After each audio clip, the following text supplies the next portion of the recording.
Welcome back dear students. I'm Dr. Payal Hiranwar, Assistant Professor of Mathematics, Senior College. नाम तो सुना होगा, अब तक तो सुन ही लिया होगा. हम आज जो टॉपिक बच्चों करने वाले हैं ना, तो वो बहुत बहुत बहुत बहुत इम्पोर्टेंट टॉपिक है बिकॉज आज हम पढ़ रहे हैं method of variation of parameter.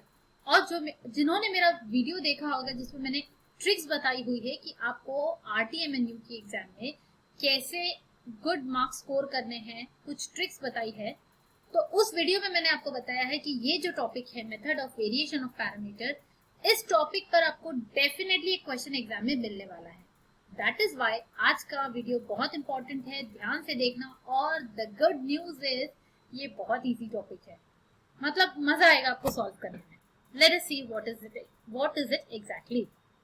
तो method of variation of parameter की अगर हम बात करते हैं तो वो कब यूज होता है, कहाँ यूज होता है. तो इसको हम यूज करते हैं जब नॉन होमोजीनियस इक्वेशन होता है हमारे पास में, एंड जब केस 1, केस 2, केस 3 हमने देख लिया, उसके अलावा अगर कुछ होता है, अगर वो भी होता है तो भी हम यूज कर सकते हैं. बट उसके अलावा अगर कुछ राइट हैंड साइड में दिख जाता है, जैसे कि कोसेक, राइट. प्रीवियस वीडियो नहीं देखे होंगे तो प्लेलिस्ट में जाके चेकआउट जरूर कर लेना.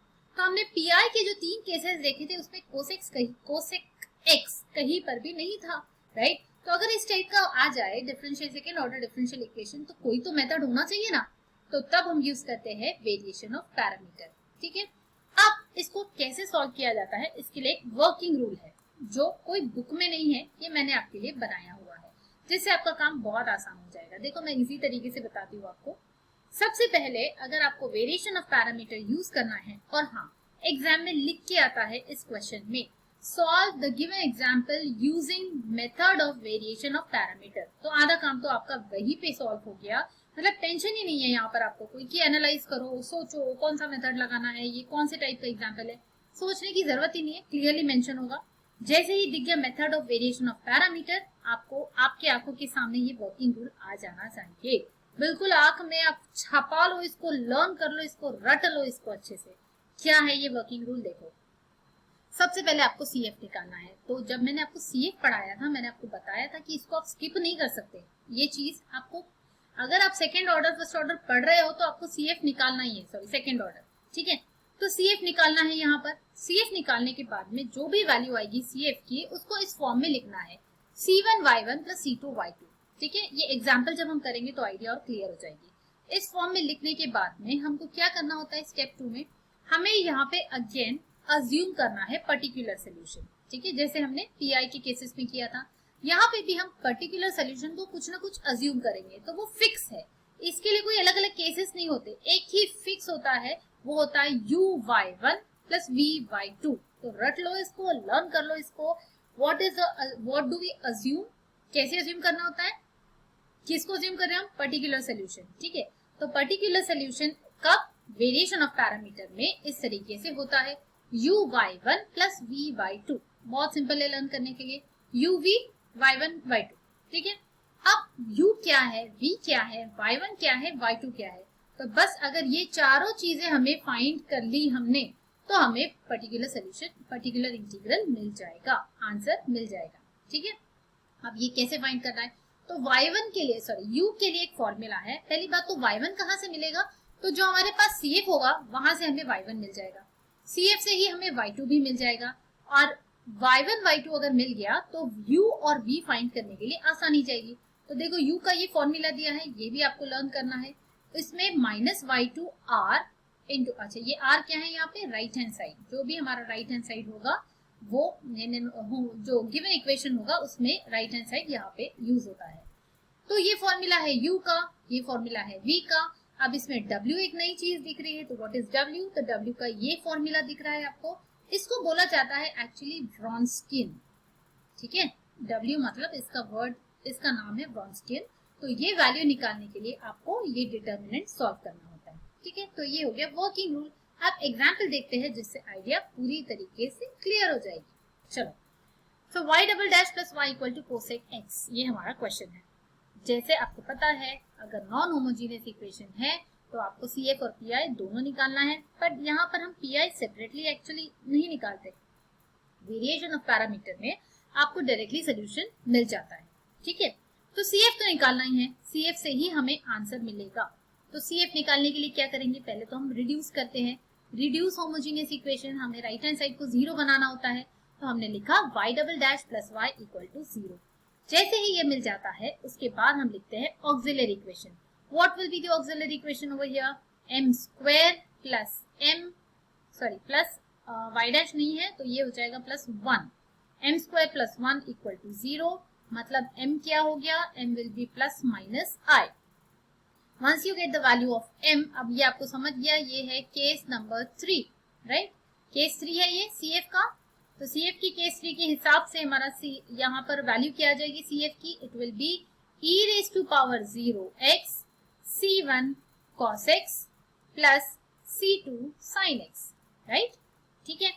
अब CF मिलने के बाद हमारा असली काम शुरू होता है, जो होता है method of variation of parameter का।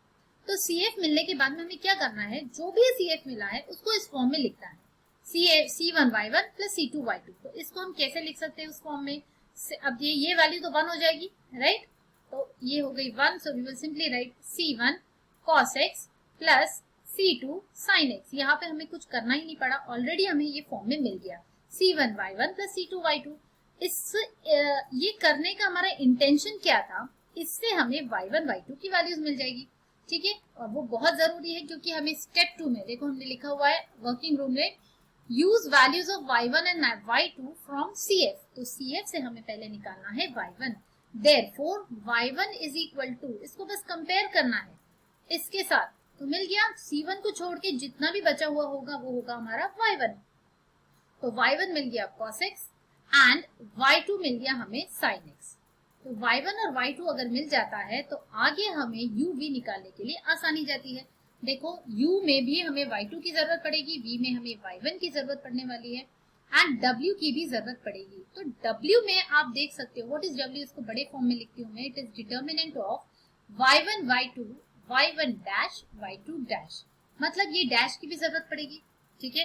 तो w निकाल के रख लेते हैं, आप चाहो तो आपको जैसे y1 y2 मिलता है immediately you can find the value of w, क्योंकि आगे हमें पता है उसका काम पड़ने वाला है, तो निकाल लेते हैं।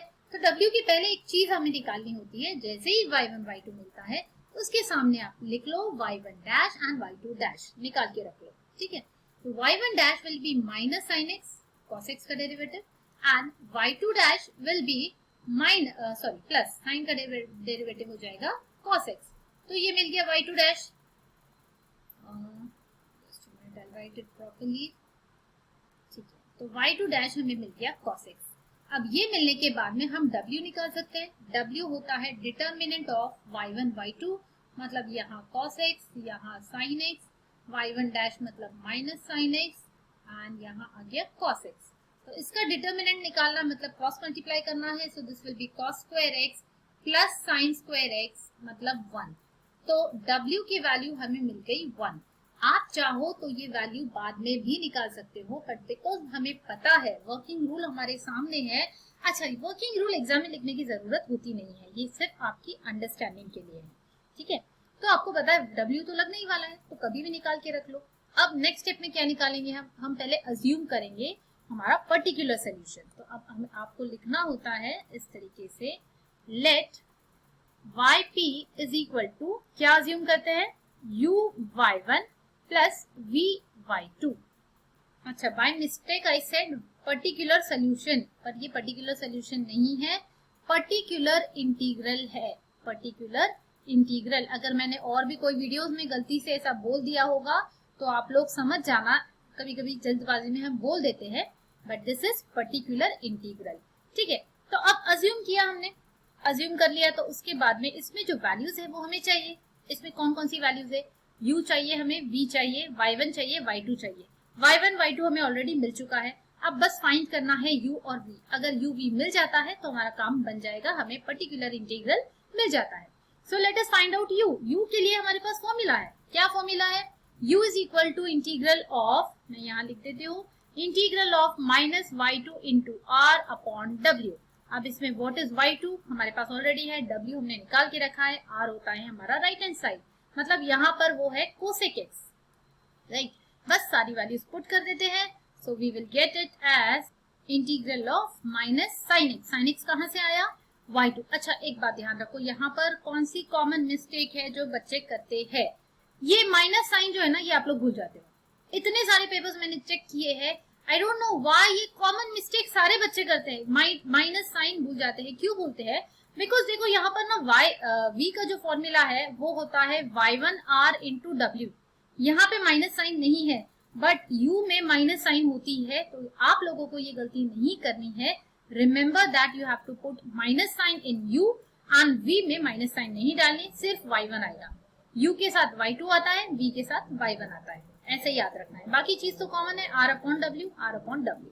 ठीक है, आगे बढ़ते हैं। हमने y2 की वैल्यू डाल दी, r की वैल्यू डाल दी और w की वैल्यू डाल दी। अब साइन और कोसेक तो एक दूसरे को कैंसिल कर देते because cosec is 1 upon sine, तो बचता क्या है, सिर्फ minus of dx, that means you will get minus x। तो इसको एक साथ अगर लिखते हैं तो u is equal to minus x हमें मिल गया। ठीक है, बिल्कुल उसी तरीके से v निकाल लेंगे, तो v में वैल्यूज पुट करने के बाद में हमें इस तरीके से मिलेगा। y1 की वैल्यू हमने पुट कर दी cos x, देन ये cosec आ गया, ये w की वैल्यू 1 आ गई। इसको अगर आप कैंसिल आउट करोगे तो cot x मिलेगा। And what is the integral of cot x, integral of cot x is log of sin x। ठीक है, तो log sin x मिल गया, मतलब आपको v की वैल्यू मिल गई है log of sin x।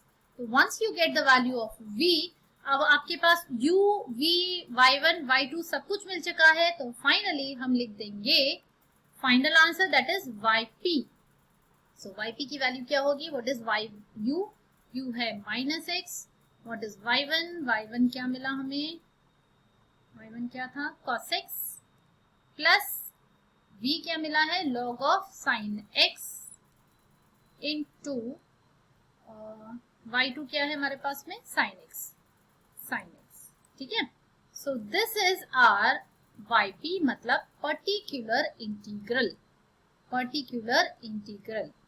And एक बात और बता दो बच्चों, जो क्वेश्चन आता है ना एक्चुअली वेरिएशन ऑफ पैरामीटर का, तो वो क्वेश्चन इसी तरीके से आता है। It should be like this, find the PI, find पूरा लिख के आएगा particular integral PI of this equation. ठीक है, तो मतलब बेसिकली ये जो method of variation of parameter होता है ना, ये हमें कब यूज होता है, it is used to find PI. ये कब यूज होता है, हमें पीआई निकालने के लिए यूज होता है व्हेन, और कब, व्हेन सीएफ इज नोन। जब हमें सीएफ पता होता है तभी हम इसका पीआई आसानी से निकाल पाते हैं using method of variation of parameter. Because हमने देखा था, देखो पहली स्टेप में हमें सीएफ पता होना चाहिए, उसमें से जो y1 y2 होगा उसको यूज करके हम आगे का प्रोसीजर करते हैं। तो I hope the idea is clear to you. तो आखिरी में आपको सिर्फ इतना ही लिखना होता है, इसमें क्वेश्चन आपको अगर दिया है फाइंड द पर्टिकुलर इंटीग्रल, तो बस ये लिख कर आपको छोड़ देना है विच इज द रिक्वायर्ड या which is the particular integral of the given equation. ठीक है, आई hope the idea is clear. और एक दो एग्जांपल्स ले लेंगे तो पक्के से अच्छे से आपको समझ में आ जाएगा। ठीक है, मिलते हैं नेक्स्ट वीडियो में। Till then keep studying, keep smiling.